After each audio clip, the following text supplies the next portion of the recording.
പാലക്കാട് കൊപ്പത്ത് 3 ലോറികൾ കൂട്ടിയിടിച്ചു. കൊപ്പം കല്ലേപ്പുള്ളിയിലെ ഇറക്കത്തിലാണ് അപകടമുണ്ടായത്. ഇടിയുടെ ആഘാതത്തിൽ 2 ലോറികൾ മറിഞ്ഞു. പാതയിൽ ഏറെ നേരം ഗതാഗതം തടസ്സപ്പെട്ടു. അപകടത്തിൽ ആർക്കും കാര്യമായ പരിക്കില്ല. ഭാഗ്യം. നിഖിൽ പ്രമേശ്. നിഖിൽ, എങ്ങനെയാണ് ഈ 3 ലോറികളുടെ കൂട്ടിയിടി? ഹാഷ്മി, ഇന്ന് രാവിലെ 11 മണിയോട് കൂടിയായിരുന്നു സംഭവം.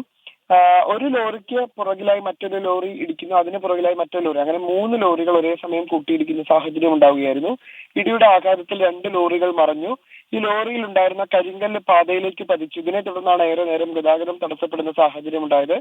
പോലീസും നാട്ടുകാരും എത്തിയാണ് ഈ ഗതാഗതം പുനഃസ്ഥാപിച്ചത്. അപകടത്തിൽ ആർക്കും കാര്യമായ പരിക്കേറ്റിട്ടില്ല. കൊപ്പം പോലീസാണ് ആദ്യം ഈ അപകട സ്ഥലത്തേക്ക് എത്തിച്ചേർന്നത്. തുടർന്ന് അവരുടെ നേതൃത്വത്തിലായിരുന്നു രക്ഷാപ്രവർത്തനങ്ങളെല്ലാം തന്നെ നടത്തിയിരുന്നത്. ഹാഷ്മി.